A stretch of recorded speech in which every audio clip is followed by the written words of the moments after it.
Assalamualaikum warahmatullahi wabarakatuh. Perkenalkan kami dari kelompok 6, nama saya Naili Marzukoh. Perkenalkan, nama saya Sumira. Dan perkenalkan, nama saya Farul Rahman. Kami di sini akan menjelaskan tentang manajemen konflik dan keterampilan negosiasi. Definisi konflik. Apa itu konflik?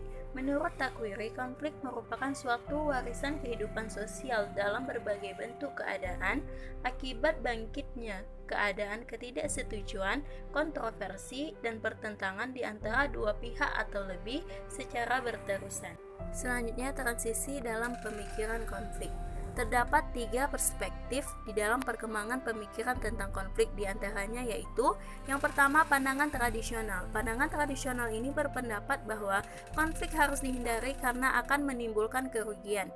Aliran ini juga memandang konflik sebagai sesuatu yang buruk, tidak menguntungkan, dan selalu merugikan organisasi. Yang kedua, pandangan hubungan manusia. Pandangan hubungan manusia berpendapat bahwa konflik adalah kejadian alamiah dalam sebuah kelompok dan organisasi. Pandangan hubungan manusia ini mendominasi dari akhir 1940-an hingga pertengahan tahun 1970-an. Yang ketiga, pandangan interaksionis. Pandangan interaksionis ini malah mendorong munculnya konflik dengan dasar pemikiran bahwa sebuah kelompok yang harmonis, tenang, dan kooperatif biasanya menjadi statis, apatis, serta tidak tanggap terhadap perlunya perubahan dan inovasi. Oke, selanjutnya jenis-jenis konflik. Terdapat 5 jenis konflik di dalam kehidupan berorganisasi. Yang pertama adalah konflik di dalam individu. Konflik ini terjadi apabila individu merasa bimbang terhadap apa yang dilakukannya. Misalkan di dalam pekerjaan, mana yang harus dilakukan. Bila berbagai permintaan pekerjaan saling bertentangan atau individu diharapkan untuk melakukan lebih dari kemampuannya. Kedua, konflik antar individu dalam organisasi yang sama. Konflik ini timbul akibat tekanan yang berhubungan dengan kedudukan atau perbedaan-perbedaan kepribadian. Yang ketiga, konflik antara individu dan kelompok. Konflik ini berhubungan dengan cara individu menanggapi tekanan untuk keseragaman yang dipaksakan oleh kelompok kerja mereka. Contohnya, seseorang yang dihukum karena melanggar norma-norma kelompok. Yang keempat, konflik antar kelompok dalam organisasi yang sama. Biasanya terjadi akibat adanya pertentangan kepentingan antar kelompok. Dan yang terakhir, konflik antar organisasi. Akibat adanya bentuk persaingan ekonomi dalam sistem perekonomian suatu negara, konflik semacam ini sebagai sarana untuk mengembangkan produk baru, teknologi, jasa-jasa, harga yang lebih rendah, dan pemanfaatan sumber daya yang tersedia secara efisien. Selanjutnya, langkah-langkah di dalam manajemen konflik. Langkah-langkah dalam manajemen konflik diantaranya yaitu yang pertama, menerima dan mendefinisikan pokok masalah yang menimbulkan ketidakpuasan. Langkah ini sangat penting karena kekeliruan dalam mengetahui masalah yang sebenarnya akan menimbulkan kekeliruan pula dalam merumuskan cara pemecahannya. Yang kedua, mengumpulkan keterangan fakta. Fakta yang dikumpulkan haruslah lengkap dan akurat, tetapi juga harus dihindari tercampurnya dengan opini atau pendapat.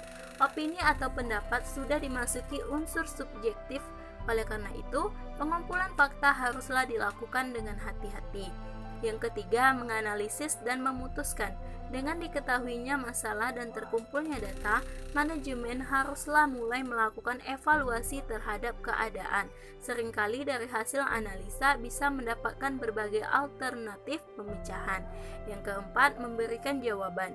Meskipun manajemen kemudian sudah memutuskan, keputusan ini haruslah diberitahukan kepada anggota organisasi. Yang kelima, tindak lanjut. Langkah ini diperlukan untuk mengawasi akibat dari keputusan yang telah diperbuat. Dan yang keenam, pendisiplinan. Konflik dalam organisasi apabila tidak ditangani dengan baik bisa menimbulkan tindakan pelecehan terhadap aturan main yang telah disepakati bersama.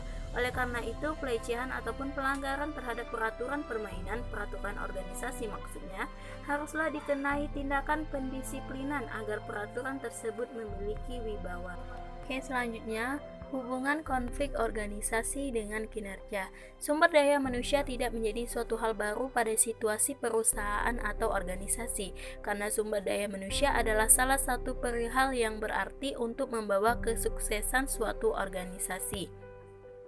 Kinerja karyawan merupakan suatu perolehan yang dilakukan oleh seorang pegawai seberapa banyak dia dapat mengerjakan tugas yang diberikan dan hasil kerja sesuai dengan peran beserta tanggung jawab yang dibayarkan kepadanya pada jangka waktu untuk memperoleh tujuan organisasi.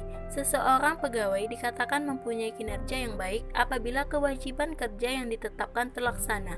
Apabila tidak, maka dapat mempengaruhi kinerja karyawan. Organisasi dan perusahaan merupakan lingkungan berkumpulnya individu yang mempunyai visi, misi, dan tujuan yang sama, tetapi berawal dari latar belakang yang berbeda.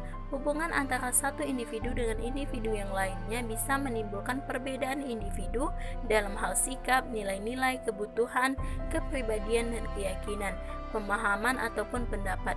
Hal ini mungkin dapat menimbulkan terjadinya konflik pada organisasi. Dalam suatu organisasi sendiri sering terjadi konflik dalam proses bekerja, sehingga hal tersebut lebih menonjol dari faktor-faktor yang lainnya. Konflik sendiri sangat berpengaruh dalam kinerja seorang karyawan pada saat modi ataupun gangguan dari teman kerja sendiri. Robin dan Ritke 2013 menjelaskan hubungan antara tingkat konflik dengan unit kinerja, yang mana pada saat konflik organisasi rendah, maka kinerja unit juga rendah.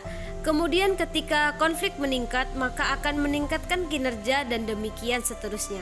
Saat tingkat konflik terletak pada titik optimal, maka kinerja yang dihasilkan adalah maksimal. Apabila konflik bertambah melebihi titik optimal, maka justru yang terjadi adalah kinerja menurun. Selanjutnya yaitu keterampilan negosiasi. Kesuksesan dalam bernegosiasi dapat ditentukan oleh berbagai faktor penting. Di antaranya adalah keterampilan seseorang negosiator dalam bernegosiasi dengan pihak lawan negosiasi. Menurut Hartman, ada beberapa hal penting yang perlu diperhatikan dalam keterampilan bernegosiasi. Antara lain, yang pertama yaitu persiapan. Persiapan yang baik merupakan salah satu kunci sukses negosiasi. Tanpa persiapan yang baik, hasil yang diperoleh dalam bernegosiasi tidak akan memuaskan kedua belah pihak atau bahkan mengalami kegagalan yang padanya menimbulkan kekecewaan bagi kedua belah pihak. Yang kedua yaitu memulai negosiasi. Ada beberapa hal penting yang perlu diperhatikan dalam memulai bernegosiasi, antara lain memilih waktu yang tepat, tempat yang tepat, pengaturan tempat duduk yang tepat, menciptakan suasana yang positif dan santai, menetapkan agenda, merumuskan tawaran atau posisi pembuka, menghadapi konflik, berketerampilan berbicara secara efektif, meningkatkan keterampilan mendengarkan, peringatan, menciptakan kesepakatan dengan lebih cepat. Yang ketiga yaitu strategi dan teknik. Menurut Kamus Webster, strategi dapat mendefinisikan sebagai rencana atau metode yang teliti atau tipu daya cerdik. Sedangkan yang dimaksud dengan taktik lebih mengacu pada setiap metode yang digunakan untuk mencapai tujuan, yaitu mencapai kesepakatan dalam bernegosiasi. Baik strategi maupun taktik menuntut keterampilan khusus dalam bernegosiasi. Negosiasi keberhasilan atau kesuksesan dalam bernegosiasi dapat ditentukan oleh berbagai faktor penting. Di antaranya adalah keterampilan seseorang negosiator dalam bernegosiasi dengan pihak lawan negosiasi. Yang keempat yaitu kompromi. Sebagaimana dijelaskan sebelumnya bahwa proses bernegosiasi melibatkan kedua belah pihak. Kompromi merupakan salah satu upaya menuju pencapaian kesepakatan kedua belah pihak dalam bernegosiasi. Dalam upaya kompromi, seseorang negosiator menyajikan kerangka dasar atau garis besarnya terlebih dahulu, kemudian melangkah pada perbedaan kedua belah pihak secara lebih spesifik, dan akhirnya disajikan pernyataan yang bersifat penilaian untuk mendukung posisi mereka sendiri. Yang kelima yaitu menghindari kesalahan taktis. Agar negosiasi sukses, ada beberapa hal yang perlu dihindari dalam melakukan negosiasi. Yang pertama yaitu mengajukan permintaan awal yang tidak logis, membuat konsesi bebas, memulai tanpa daftar penawaran, melakukan negosiasi terlalu cepat, bernegosiasi saat terkejut, menghargai tawaran yang tidak masuk akal, tidak menuliskan hasil negosiasi, bernegosiasi pada saat lemah, mengecewakan, dan memaksakan bernegosiasi. Menurut Oliver, ada 6 kunci dasar yang perlu diperhatikan dalam bernegosiasi. Antara lain, yang pertama yaitu persiapan yang baik, yang kedua berlatih, yang ketiga menggambarkan posisi Anda, yang keempat membuat suatu usulan atau proposal, yang kelima penawaran, yang keenam persetujuan. Selanjutnya yaitu macam-macam negosiasi. Yang pertama yaitu negosiasi berdasarkan situasi. Terbagi menjadi 2. Yang pertama negosiasi formal. Negosiasi formal merupakan salah satu negosiasi yang terjadi dalam situasi formal. Ciri-ciri dari negosiasi formal yaitu adanya sebuah perjanjian atau hitam di atas putih yang sah secara hukum. Yang kedua yaitu negosiasi non-formal atau informal. Dalam kehidupan sehari-hari, manusia juga sering bernegosiasi. Negosiasi ini dapat terjadi kapan saja, di mana saja, dan dengan siapa saja. Misalnya, negosiasi antara ayah dan anak. Negosiasi ini tidak membutuhkan suatu perjanjian khusus yang melibatkan hukum. Yang kedua yaitu negosiasi berdasarkan jumlah negosiator. Terbagi menjadi 2. Yang pertama negosiasi dengan pihak penengah. Negosiasi yang dilakukan oleh 2 negosiator atau juga lebih dan pihak penengah. Negosiator akan saling memberikan argumentasi. Pihak penengah bertugas untuk dapat memberikan keputusan akhir dalam negosiasi tersebut. Yang kedua yaitu negosiasi tanpa pihak penengah. Negosiasi ini dilakukan oleh 2 negosiator atau lebih. Negosiasi dapat dilakukan tanpa pihak penengah, sehingga berbagai keputusan negosiasi tergantung pada pihak yang akan bernegosiasi. Salah satu contoh negosiasi jenis ini ialah pada negosiasi antara perwakilan OSIS dan pihak sponsor. Yang ketiga yaitu negosiasi berdasarkan untung rugi. Terbagi menjadi 4. Yang pertama negosiasi kolaborasi atau win-win. Dalam negosiasi kolaborasi, para negosiator akan berusaha mencapai kesepakatan dengan menggabungkan kepentingan masing-masing. Yang kedua yaitu negosiasi dominasi atau win-loss. Dalam negosiasi ini, negosiator juga akan mendapatkan sebuah keuntungan besar dari kesepakatan yang dicapai. Sementara itu, pihak lawan negosiasi juga akan mendapatkan sebuah keuntungan lebih kecil. Yang ketiga yaitu negosiasi akomodasi atau loss-in. Dalam negosiasi akomodasi, negosiator akan mendapatkan keuntungan sangat kecil, bahkan kerugian. Sementara itu, para pihak lawan negosiasi akan mendapatkan sebuah keuntungan sangat besar, bahkan memperoleh 100% keuntungan. D. Negosiasi menghindari konflik atau loss-loss. Dalam negosiasi ini, kedua pihak akan menghindari konflik yang muncul. Akibatnya, dari kedua pihak tidak bersepakat untuk dapat menyelesaikan konflik. Selanjutnya yaitu strategi negosiasi. Ada 3 strategi negosiasi. Yang pertama win-win solution atau solusi menang-menang, yaitu pendekatan negosiasi yang ditujukan kepada kemenangan kedua belah pihak, meminta tanpa menekan dan memberi tanpa desakan. Yang kedua yaitu win-loss strategi, yaitu strategi menang kalah, yaitu pendekatan negosiasi yang dikembangkan dengan strategi menang kalah untuk memperoleh kemenangan mutlak dengan cara mengalahkan orang lain. Yang ketiga yaitu loss-loss strategi atau strategi kalah-kalah, yaitu pendekatan negosiasi dengan menggunakan strategi kalah-kalah. Seringkali diambil karena didasari oleh perasaan untuk melampiaskan kemarahan dan cenderung tidak rasional. Kedua belah pihak memutuskan untuk kalah dan sama-sama mengakhiri negosiasi dengan hasil tidak ada kesepakatan. Selanjutnya yaitu langkah-langkah dalam melakukan negosiasi. Keberhasilan atau kesuksesan dalam bernegosiasi dapat ditentukan oleh berbagai faktor penting. Beberapa langkah-langkah oleh Stuart Diamond 2010-48-56 yang dibagi menjadi 4 bagian yang harus dilakukan agar berhasilnya negosiasi tersebut. Di antaranya adalah bagian 1, tujuan dan permasalahan. Yang pertama, merencanakan tujuan. Sebelum memulai proses negosiasi, tentunya kita harus merencanakan tujuan akhir kita, agar dalam persiapan melakukan negosiasi akan lebih fokus. Tujuan yang direncanakan biasanya dibagi 2. menjadi tujuan jangka pendek dan tujuan untuk jangka panjang. Yang kedua, permasalahan. Harus diketahui dulu permasalahannya apa, sehingga dari permasalahan itulah dapat dicari solusinya. Yang ketiga, pihak yang terlibat. Cari tahu pihak-pihak mana saja yang terlibat dalam permasalahan. Yang keempat, kemungkinan terburuk. Buat persiapan analisa kemungkinan terburuk apabila tidak berhasilnya negosiasi. Yang kelima yaitu persiapan.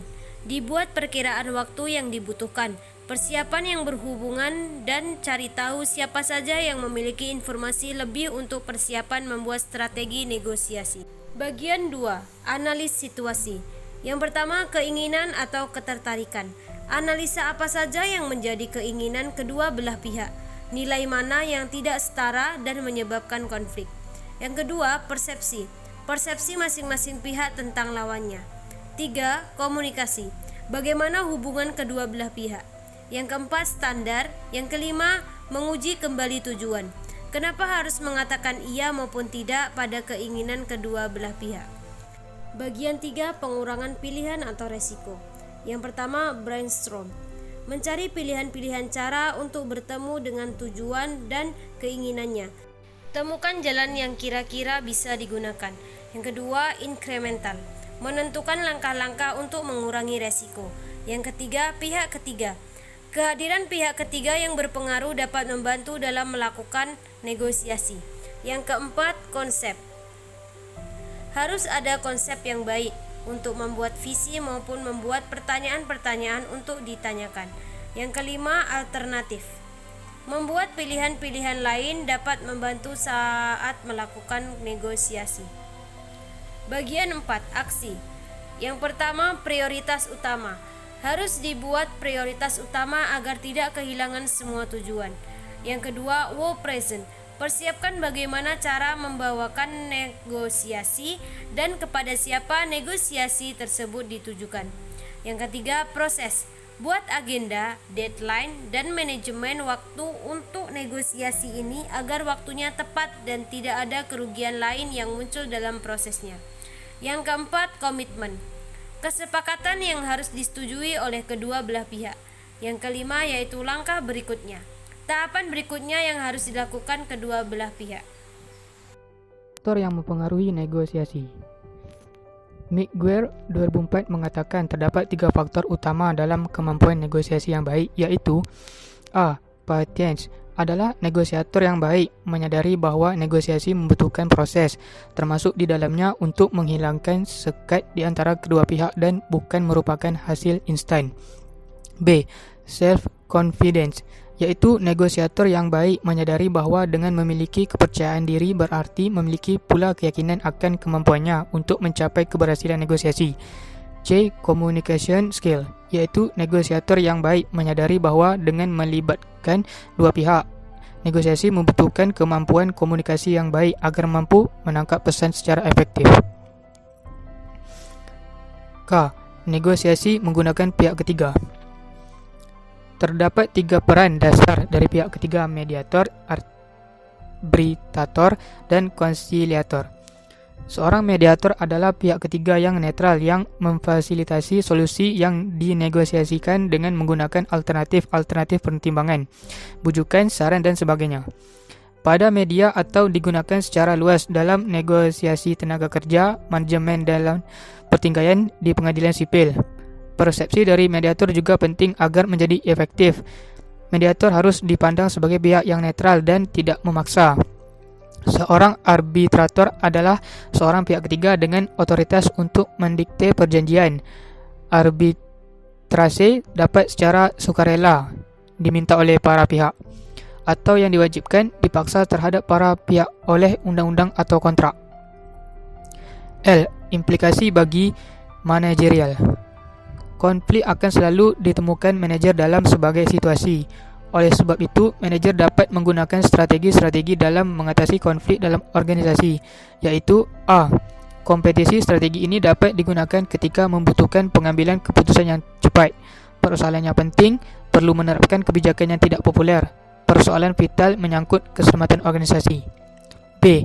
Kolaborasi. Strategi ini dapat digunakan untuk menemukan solusi antara dua kubu berkepentingan ketika tujuannya utamanya adalah untuk belajar, ketika ingin menyatukan pandangan dari orang-orang yang memiliki perspektif berbeda. C. Penghindaran. Manajer dapat menggunakan penghindaran ketika terdapat persoalan lain yang lebih mendesak. Potensi kerusakannya akan diterima lebih besar dari manfaatnya. Pihak lain dapat menyelesaikan masalah lebih baik. D. Akomodasi. Manajer sebaiknya menggunakan akomodasi ketika berada di pihak yang salah, saat ingin memuaskan suatu pihak dan menjaga kerja yang sama. Sangat membutuhkan stabilitas dan harmonisasi. Karyawan dapat berkembang dari kesalahan. E. Kompromi. Strategi ini dapat digunakan ketika perlu mencapai tujuan tetapi tidak sebanding dengan usaha yang dikeluarkan. Solusi yang bijaksana atau aman saat di bawah tekanan. Rencana cadangan jika kolaborasi dan kompetisi tak berhasil. M. Manfaat melakukan negosiasi. Manfaat yang diperoleh dari proses suatu negosiasi dalam hal ini menurut Novriansyah 2005/5 yaitu: A. Terciptanya jalinan kerjasama antar institusi atau badan usaha ataupun perorangan untuk melakukan suatu kegiatan atau usaha bersama atas dasar saling pengertian. Dengan adanya jalinan kerjasama inilah maka tercipta proses-proses transaksi bisnis dan kerjasama yang efektif. B. Bagi suatu perusahaan, proses negosiasi akan memberikan manfaat bagi jalinan hubungan bisnis yang lebih luas dan pengembangan pasar. C. Meningkatkan relasi, reputasi, dan profesionalisme. Baiklah, itu tadi penjelasan dari kelompok kami. Sekian, terima kasih. Assalamualaikum warahmatullahi wabarakatuh.